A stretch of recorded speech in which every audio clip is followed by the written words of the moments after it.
What's going on, guys? Meteorologist Jonathan Kegas back with you. We are live in the News 6 Digital Weather Center. Lot to talk about. Hey, if you've been with us on YouTube for the better part of the last several weeks, couple of months, we've been doing these at 10 o'clock into the evening. We've extended this to clickorlando.com. So if you just got a push alert, you can join this interactive live chat with us. Post in the comments in the web story on clickorlando.com. In the article, there's going to be a box that you can find. It's right there in the article. And then also the live stream, of course, if you are watching this, if you're on YouTube, you know how to comment. You can do that. And we're going to have this back and forth, the interactivity here. If you have any questions, post them in there. Comments, for sure, post them in there. But we have a lot to get to over the next 15, 20, 30 minutes that we're hanging out together before the 11 o'clock show that will follow this on News 6, CBS affiliate, if you're not familiar with us there. Hopefully you are. But again, trying something just to kind of hang out with you guys. Again, that's the best part about this. So we get to just hang out and talk about the weather. All righty. So let's get to it. And you'll find more and more about this as we go forward, as we're going to do this every single Monday through Friday, 10 p.m. Again, if you are just now finding us and just new to the program, we're here every Monday through Friday at 10 p.m. Okay, so we're going to start off where we were today. And by the way, the live views across Central Florida, courtesy of our friends at Weatherstem Victoria Gardens, is on top. Wedgefield is below me in the Brady Bunch box there. So shout out if anybody's tuning in from there. Post in the comments, by the way, either on clickorlando.com or on the News 6 YouTube page if you're watching that there. And we'll give you a shout out. Again, any questions, feel free to post those in there as well. This week coming up, it's all going to be about the heat. We're talking about most days starting tomorrow, getting into the lower 90s. So that's going to be something that we're going to be dealing with. Again, the heat, of course, we're used to it. It's Florida. We're getting into that time period. It's maybe a little early. We're ahead of schedule in terms of the 90-degree days. I'll show you all that stuff coming up, but we were close to it today. Orlando International Airport coming in at 89 degrees and 88 in the Villages. Definitely an error at the Palm Coast. Thermometer there was not 70, although we wish that it would be. Okay, temperatures right now, mid-70s in Leesburg. We're at 72 at the Cape, 73 in Holopah. I know a lot of you are asking, where the heck's the rain? That is a good question. We're going to look long range. On Mondays, you're going to find on the show that we are going to spend a lot of time on the long range.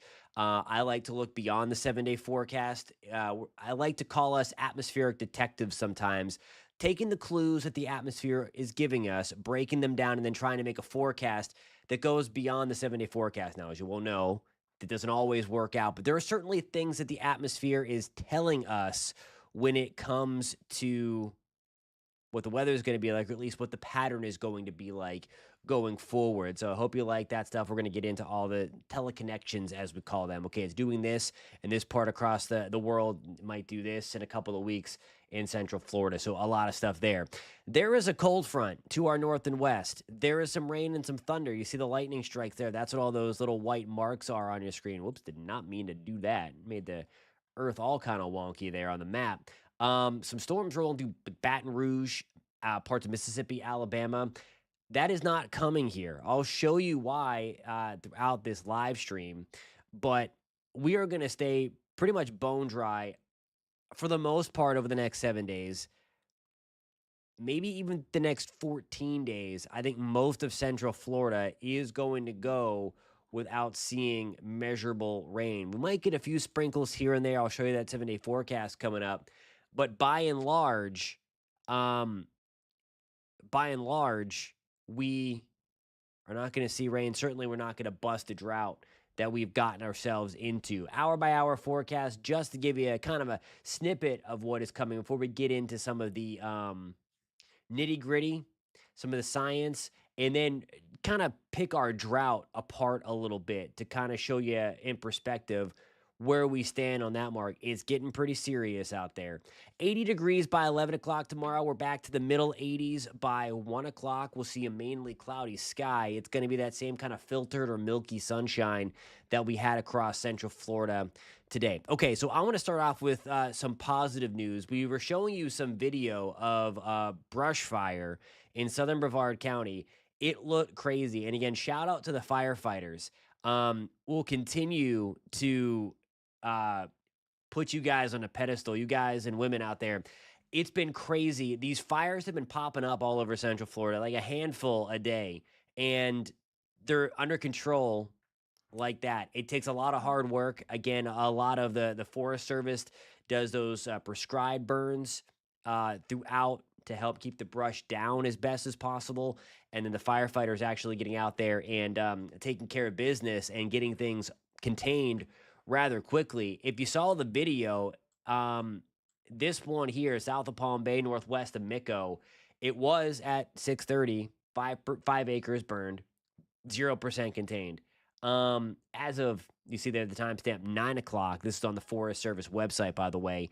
Um, it was 100% contained. So what looked like, I mean, the video was crazy. Flames shooting up the palm trees, insane. You could see the plumes of smoke from the I-95 traffic cameras as the wind blew it inland. Got it under control very, very quickly. There was a new fire that popped up, and all these red markers on the the Forestry Service website.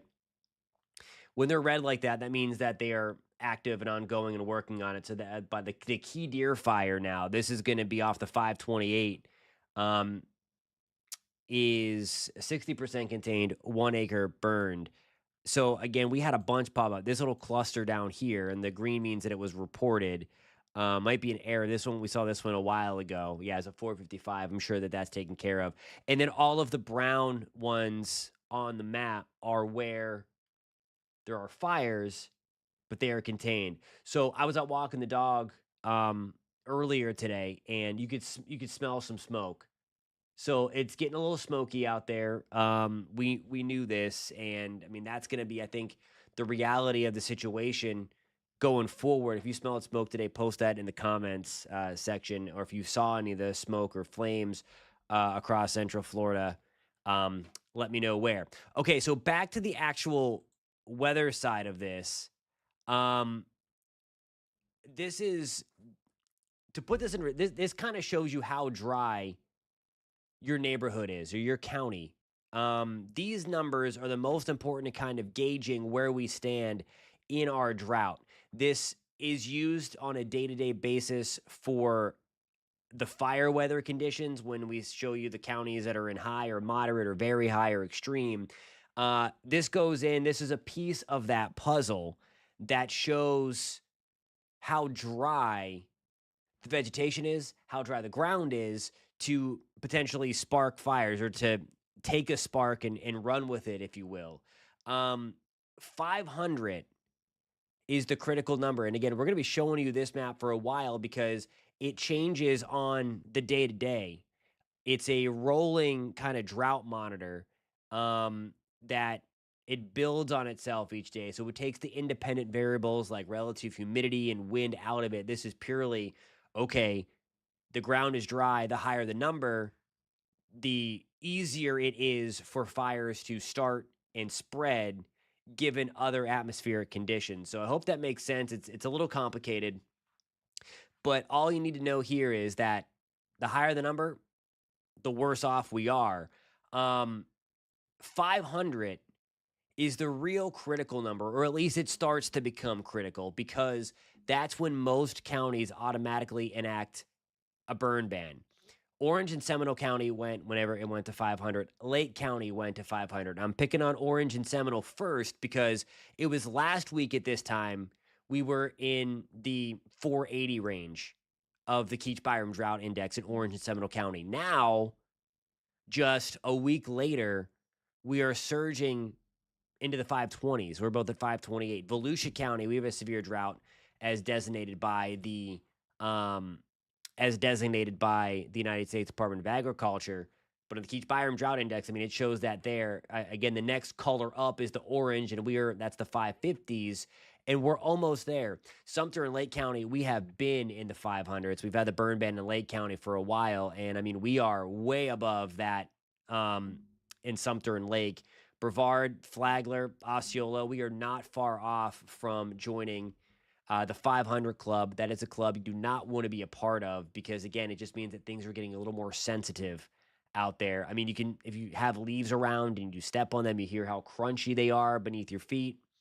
It's dry out there. Again, you don't need me to tell you that. My lawn looks like a beach. We were talking about that earlier today, mine and Matt Austin's. And if you haven't watered and your water bill isn't sky high, then your grass probably is basically dead, sandy. So we're going to keep tabs on this index every night because, again, it is critical for figuring out where we stand and where we're kind of headed given the forecast. And we're going to look a little long range here in just a second, but wanted to give you guys a live local look, courtesy of WeatherStem here in Ocala. 77 degrees is the current air temperature. The breeze out of the east southeast. It's a little breezy out there, so again, making things a little more difficult for the firefighters if something were to get started. I wanted to show you here, kind of to turn into our long range coverage. The pressure 30.1 inches of mercury and rising. That means we have high pressure ahead, and that means that rain is pretty much going to be far off. What's going on, Daisy in Orlando? Welcome to the live stream. Thank you so much for being here and participating. Okay, so now we're going to get kind of long range. We're going to look at models. And again, this live stream is really kind of what you guys want it to be and make it. Post in the comments if there's some models you want to look at. Give me that. Post that in the comments, whether it's on clickorlando.com on the live chat feed within the web article that was pushed out, or in the YouTube comments. We can look at any model you want. It can be ambiguous. We can look at the temperatures in Australia if you wanted to. Whatever you guys want to look at, we will dictate there. But I want this live stream to kind of, at least my vision for it is to get hyper local into your neighborhood since we have a little more time to hang out together and do stuff like this. Some real sciencey stuff, off the cuff stuff, looking more long range stuff. And I know one of the burning questions is, okay, a couple, are we in summer yet? I know astronomically we're not, of course. It's what, April 21st. We still have a couple months, 2 months actually, until summer officially gets here. We know it starts early in Florida heat wise. But have we seen our last cold front? I might have one more for you in early May. Maybe. Um, and then when is the wet season going to get here? When is the rainy season going to get here? When are we going to get some good rain up in Central Florida? So what I'm showing you now is, and I think I'm a month ahead of where I wanted to be. Let me see here. Yep, let me go back. Okay. What I have now, this is the CFS monthly model, or it's the climate model that one of several climate models that we can look at. And again, these are these are guidance, not gospel. So, and especially when you're looking out weeks and months in advance, remember, it's like the butterfly effect. If you've watched anything that we've done here at News 6, whether it be through hurricanes or just general day-to-day weather stuff, it's just like the butterfly effect. So one ripple change upstream will change the entire outcome of the model that is run. So it's, again, take it with a grain of salt, but when you look at some other things that are setting up the weather patterns, you can get more confidence in some of these long range model forecasts. And that's what we're going to really work on here. What is going on in Union Park? Thank you a ton for being here. Again, post in the comments if you have any questions or where you're tuning in from. This is our nightly interactive weather chat. So I want to start here by showing the forecast rainfall anomaly over the next few months. Now, one of the comments on my Facebook page, there have been a couple like, okay, yeah, it's supposed to be dry. The rainy season's coming in June. And it's going to put an end to this. More often than not, yes. However, and not saying that this is going to be a fire season of 1998, that we didn't get the rain in June in 1998, and that's what led to all of the fires because what was supposed to end wildfire season really never came. So this is the anomaly for rainfall in May. You can still get rain when you see the brown. It's just a little harder to come by. Okay, it's just when you average it out through the month, it's expecting it to be below normal. So you see the brown, the darker the brown here, the darker the brown, the larger the anomaly for the rainfall deficit forecast. So that is going to be June. That's a great question. I have squirrel moments. If you're new to the show, when I see a comment pop up, is the high over Bermuda what's keeping what's keeping to put? If I can talk tonight, is it the high over Bermuda what keeps pushing the rain north of us? It's close to that, and I'll show you. If you bear with me for 1 second, because there's a method to my madness on why I think we're going to keep things relatively dry, even through what would typically be the start of the wet season, which is in late May. So there is May. Okay. This is June. So in June, it looks like, at least according to this forecast, we've got a lot of brown still over Central Florida. Now, one of the things that's interesting down here is see all that rain in the Bay of Campeche and the Gulf. In the Gulf, we see the green and the blues down there, indicating higher than normal precip. There could be a little early season tropical shenanigans down there from the Central American Gyre in June. Now, it'd be nice if we can tap into some of that tropical moisture, and we will see if we can do that. Um, there's an indicator, you see kind of how it works its way into the Atlantic, but most of the peninsula stays dry. That's something that could happen. So we'll be watching that. And again, if it's tropical and if it's weak, give it to us. And we'll take a tropical depression. We just don't want any of the big stuff, of course. But we need some good rainfall to take a bite out of this. Now, this is the interesting part. This is July. And if this is right, we have a problem because obviously now getting into the summer months, July especially, we are used to getting those afternoon thunderstorms almost every day. The brown and the red colors, the darker brown and the darker red, indicate that that anomaly grows. And the reason for that is because now we start to really ramp up our average rainfall. It really starts to increase in June, and especially July, August, and September. We tap into deep tropical moisture. There could be some tropical systems involved. And then certainly, I'm not saying this year there's some tropical systems involved in July, but we get the afternoon sea breeze thunderstorms to really help generate the rainfall. So that is the big takeaway there, that if this comes out to be true, we're going to be below normal in the rainfall department for quite a while. And that's not going to be a good thing. And then that fire danger is going to get a little bit higher. All right. So we had this great question here. I'm going to pull this over again for those that don't have access to the live chat. Is it the high over Bermuda what keeps pushing the rain north of us? So it's this big chunk of upper level high pressure. It was hanging out over the Yucatan Peninsula by the middle of last week. And now over Easter weekend, it pretty much parked itself on top of us right here in Central Florida. And then we'll take this out all the way into the end of this work week, and notice it doesn't travel very far. It just kind of nudges itself towards the Bahamas, and still, for the most part, really has its dominating influence over the state of Florida and a lot of the South. And his comment,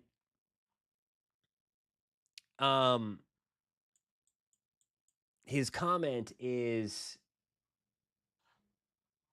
thank you, and thank you guys for the comments. If I don't get to him right away, I promise I will, because I have way too many squirrel moments where I'll be talking about something, and then I'll see a comment and I'll completely lose my train of thought. So if I don't get to you right away, I promise I'm going to do my best to get to it. I see a bunch of them coming in, and they're all related to what we're talking about. So thank you a ton for being here tonight and participating in the live chat, because again, we have a cool time talking about the weather. Okay, and then this is what he means by the deflection here. This little trough, that blue thing you see out in the Pacific Northwest, that's a storm system that's likely going to ride towards the nation's midsection by the end of next week. And I mean, we're talking about rainfall, measurable rainfall, potentially not rolling around into, well into the first week of May. I do have my long range model pulled up somewhere. If I can find it, I'll show you. I have it somewhere in my show built. Let me. There was a little fire near Wedgefield. Let me get back. and that is fully contained. So there was right around, it was the 3rd Street fire. It was, let me pull over my other screen. That's where it was. That little marker there around Bithlow. 1 acre fire, 100% contained. So they got that one under control very, very quickly today. It was red for a time. Now it's that brownish color, meaning that there may still be an active fire there. However, it is fully contained there. Stick season 90. That is a great question. Actively trying to get some information on that one. So I can't answer that right now. At least in the last 6 years since I have lived and worked in Central Florida, this is the worst one. So in 6 years, it has been, because I don't see an end to it. Like, at least a lot of times, okay, we know June is coming, but I don't have a strong signal that's going to suggest that June ends it, that the wet season or the rainy season comes in when it's supposed to. So, great question. I'm trying to figure that out. It's a lot deeper than looking into some weather records, because it has to do with soil moisture and all of that stuff. So I've been working on that. So I hope to have an answer for you soon as to how bad this drought is. But certainly, I mean, just off the top of my head, in recent time, I think you're right on the money there with that, because again, it's the worst one that I've seen in 6 years, because we are well onto the cusp of severe drought, and it's a widespread severe drought. And if you don't know what I'm referring to, and we'll check this out, Thursday's live stream will be interesting. So I mean, bookmark that for Thursday, because I showed you the Keach Byram drought index, and that is this guy here. A lot of new people joined, so thank you for hanging out with us. I'll show you this map again in case you missed it. 500's the big number where burn ban is going to play. Last week at this time, Orange and Seminole County were in the 480s. Now we're in the 520s. Higher the number, worse the drought situation is. Lake County, we were below 550. Now we're way above 550, and we have a bunch of stuff in approaching that 500 marker. The one thing that I was talking about before with severe droughts, so there's two different things. There's a lot of stuff to look at, and that's why, again, I love this live stream, because we can just nerd out, hang out, shoot the breeze. It is a little breezy out there, by the way. About the weather, and I'm trying to find my drought map, my actual drought map. Got so much. This is what's released every Thursday. So we'll get a new one on Thursday. It went unchanged, but that is the latest drought monitor. And that narrow ribbon of that brownish color from the Gulf side through a lot of Sumter, Lake, Volusia, that's the severe drought. So that's pretty widespread. I would expect some change, especially towards like Cocoa Beach and Melbourne, Palm Bay, to maybe expand that abnormally dry region south. We're starting to get back into that part. I would imagine it has. I'm not sure when when the Keach Byram was implemented, but I'm sure that it has. And I mean, I hope we stay away from it there, because what it is, it's an average. So like, there are parts. I could bring that up right now. To go to my other weather computer.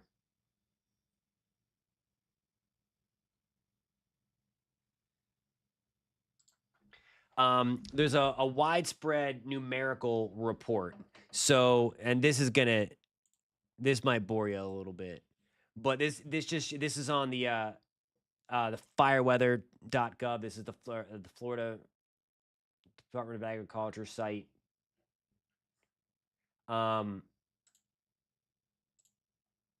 But what I wanted to show you here is you see the county number or the county names on the side. So let's go for Orange, since you brought up Orange for the thing. So part of orange is already above 600. So when you see that county number, and we'll go back, the county number is 528. It's an average of the highest um, value found and the lowest value found. So right now in Orange County, the highest value found is 611. The lowest value found, the more positive number is 443. That average has come out, but you see these numbers here.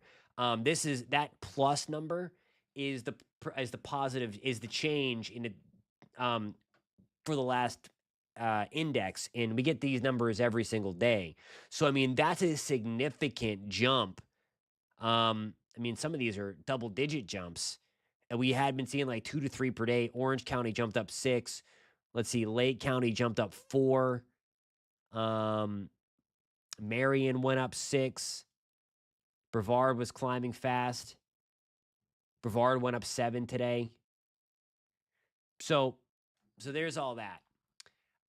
Stick Season 90 says, I heard that Southern Florida is in a very bad, severe drought, even worse than Central Florida. Let me zoom out that thing. They have an exceptional drought, which is 4 out of 5, and I'll explain that. We'll go over the marker system there. So let me get you back over to my other weather computer. I got a bunch of stuff here to show you. We have a lot of weather data. So I'll zoom things out, and there it is, that red color there. So the severe drought goes through a lot of the Everglades, and that's that orange color. So that's level 3 out of 5. It goes dry, moderate drought, severe drought, extreme drought, and then exceptional drought. So, so there is that exceptional color, that red color, just on the southern side of Lake Okeechobee, and then almost to the northern side of the Everglades. So I mean, it is bad down there. That's how the state of Florida looks like as a whole. A lot of the peninsula in relatively bad shape in terms of the drought. Think you saw 699 for one of them. I would not be surprised. We got a 684 on the high end. There's another 684. There's a 710 in Palm Beach. So that's where you're starting to get into the really nasty stuff. 711 in Palm Beach. I think that might be the highest on here. There's your 698, or you said 699. That might have been what you saw. 692. So yeah, it's nasty out there, and again, it just takes a spark, and we saw that again today. A handful of fires popped up, but as mentioned before, the firefighters crushing it out there, doing a fantastic job. I know that they have been extremely busy for the last couple of months, and all of that. So going out on a limb here, and it's not really much of a limb. I do think it's going to be warm. Probably low to mid 90s. I don't know. I haven't put together an exact number, so to speak, if that's what you mean. But I do think it's going to be hotter than normal. We're coming out of the La Nina pattern. We're officially not in La Nina anymore. So we are still under the influence, though, of it takes a little bit for the atmosphere to realize that there's been a change. So even after we officially come out of a La Nina, we still are under the influence of that for a little bit of time. So I think that's going to help to keep us drier than normal and then warmer than normal, at least for the foreseeable future, like even into the start of summer. Second half of the summer, we'll have to see what shakes out, tropically speaking, to help keep and all of that as well. Right on the money here. He says, Stick Season 90 says, would we be seeing higher temperatures due to the drought? Essentially, yes, because what happens is the ground is so dry. A lot of the times the moisture helps to keep it, it's the humidity, not the heat. It's the humidity that gets you. But with the air being so dry around the soil, that will help the actual air temperature go up a little bit. If we did have more moisture in the soil. So the ground being very, very dry certainly plays a role in our afternoon high temperatures. It allows it to get a little hotter because the sun heats the ground, the ground heats the surrounding air. When there's moisture in the ground, it goes into evaporating some of that water. You lose some of the energy in that direction as well. So, yes, you are 100% right on that. So, we would expect things to be warmer. That's why a lot of the high temperature records across a good chunk of the country are from back in the Dust Bowl era in the 1920s and 30s because it was so dry out in the plains. You were just able to heat up like crazy. When it's humid, you don't really heat up the atmosphere much. But when there's a drought, don't have a lot of moisture in the atmosphere, um, two and two go together like that, and then we don't really warm things back up. Alrighty, guys, we have hung out for about 30 minutes. I have to go get ready for the 11 o'clock show. Coming up, New 6 at 11 with me, Matt Austin, and Ginger Gadsden. So I hope you come find us on the TV side of things. Again, that's going to be in about 29 minutes if you stay up a little bit later. We'll talk about the 7-day forecast and go into a little more detail on your day-to-day forecast here. We really got into the nitty-gritty, and I love that. We were able to break down the drought as more in depth as we did. We'll certainly touch on that tomorrow. We'll take a look at the latest KBDI values and see where we stand on that. Again, it's not going to improve. We don't have any kind of rain coming our way over the next 7 days, maybe even for the next 2 weeks, which obviously is going to have those numbers starting to skyrocket. So just wanted to put that on your radar, no pun intended, as that critical value to watch to kind of keep tabs on our drought on a day-to-day basis. Alrighty, guys. Really appreciate you joining in. Thank you a ton. I hope you have a great night as well. Again, we are going to be on at 11 o'clock, New 6 at 11. Hope you guys can join us over there. We'll see you then.